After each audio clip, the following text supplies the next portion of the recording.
noite a todos. Meu nome é Luísa Gutierrez, sou aluna do 4º ano A da Escola Ed de Aparecida Carlos.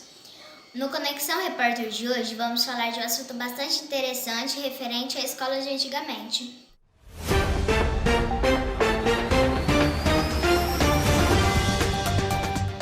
Hoje temos nossa convidada Renata Carano Gutierrez, que vai falar um pouquinho sobre sua experiência escolar. Bom, boa noite, dona Renata. Boa noite a todos. Bom, para começar, vamos à primeira pergunta. Qual escola e cidade você iniciou seus estudos? Eu iniciei meus estudos na escola de Santa Salete, interior de São Paulo, na escola EE Francisco Molina Molina. Com quantos anos você começou a estudar?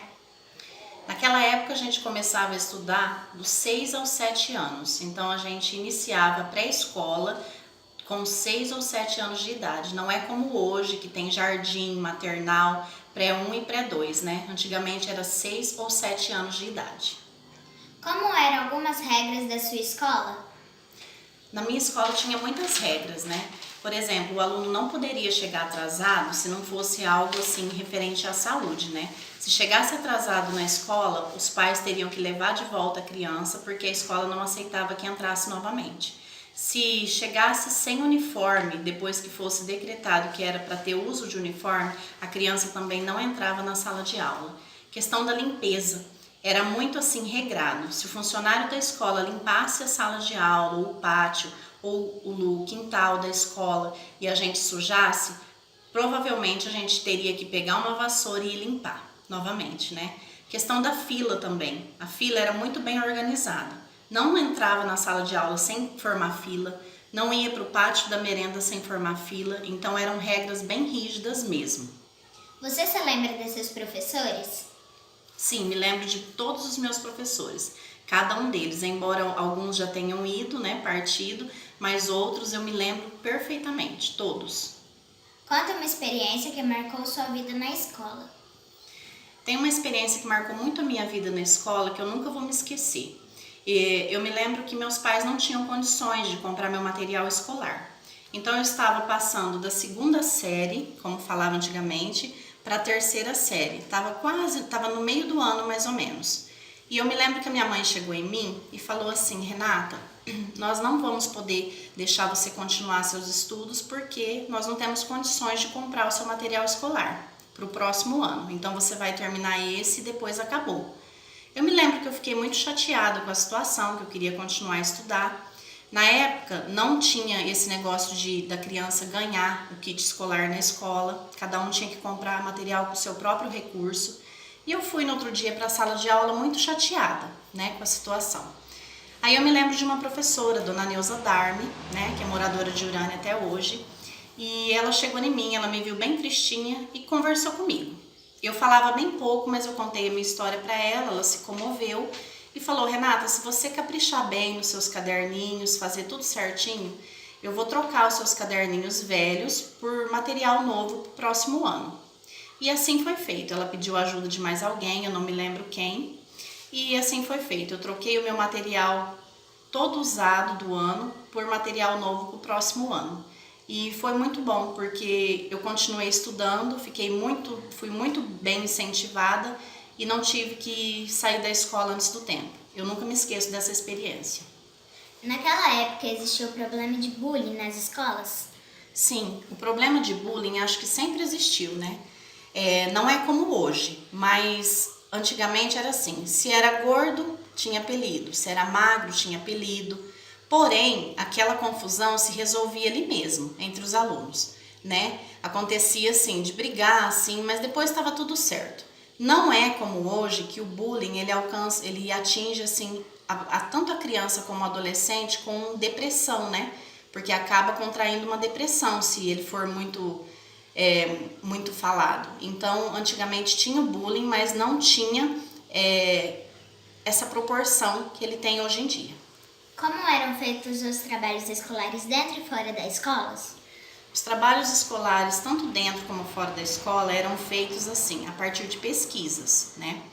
Hoje em dia a gente sabe que tem uma infinidade de meios através da internet para o aluno fazer seus trabalhos, né? Tanto as capas de trabalho como o próprio conteúdo, né, referente. Celular, computador. Antigamente não. A gente se reunia em grupos, né, ia até a biblioteca, pegava livros, pesquisava, lia. Então a gente tinha uma participação ali bem ativa mesmo. Então dessa forma desenvolvia-se bem mais o processo de leitura. O aluno não tinha a comodidade que tem hoje. Porém, você entendeu? Aprendia-se muito mais, eu acredito, porque hoje em dia não é todo o aluno que tem incentivo de pesquisar e ler alguma coisa nos livros, né? Hoje é tudo por internet.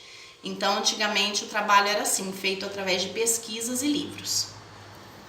Comente uma atividade que sua sala desenvolveu que ajudou bastante na aprendizagem. Tem uma atividade que uma professora minha propôs uma vez sobre o processo de metamorfose, né? Ela trouxe um aquário bem grande para a nossa sala de aula e aí os alunos do CIT trouxeram folhas de couve, né, com ovinhos de borboleta e aquele processo foi sendo desenvolvido até se desenvolverem as larvas. As larvas se alimentaram, fizeram os casulos e se transformaram nas borboletas, né? Aí saíram lindas borboletas, coloridas, bonitas, né? E depois nós fizemos um lindo quadro com as borboletas. Então foi um processo assim de aprendizagem muito bom. Eu me lembro que até aqueles alunos que tinham muita dificuldade em aprender ficaram bem entrosados com a atividade, né? Conseguiram aprender muito o conteúdo de ciência sobre o processo de metamorfose. É uma experiência muito marcante. A sala de aula costumava ter quantos alunos? Antigamente na sala de aula tinha 30 e poucos alunos, até 40, 42. E o interessante era que eram divididos em 3 grupos, né? Grupo A, Grupo B e Grupo C. O Grupo A eram alunos que acompanhavam o professor sem nenhuma dificuldade. O Grupo B tinha um nível de dificuldade, mas conseguia também. E o Grupo C era aquele aluno que tinha bastante dificuldade. Porém, o professor tinha que se desdobrar e atender às necessidades de todos na mesma sala de aula. Faça um resumo de sua escola, professores, amigos e se quiser homenagear alguém, fique à vontade. Então, o resumo que eu faço é agradecimento. Um agradecimento a todo mundo que trabalhou naquela época na escola, né? Funcionários, diretores, cozinheiros, professores, todos. Os meus amigos, cada um vive a sua vida hoje, mas a gente tem muita saudade quando a gente se reencontra, né? Agradecer professores muito queridos que fizeram parte da minha vida, né? Entre eles eu vou citar 3 nomes que me ajudaram muito na época, né? Dona Neuza Darme, um grande beijo e abraço, se a senhora estiver vendo a entrevista, né? Muito obrigada por tudo, eu nunca vou me esquecer. Dona Elde Aparecida Carlos, que já se foi, mas aos familiares dou os meus parabéns a ela, a eles, porque ela era uma excelente profissional. No que diz respeito à aprendizagem, ela me ajudou demais.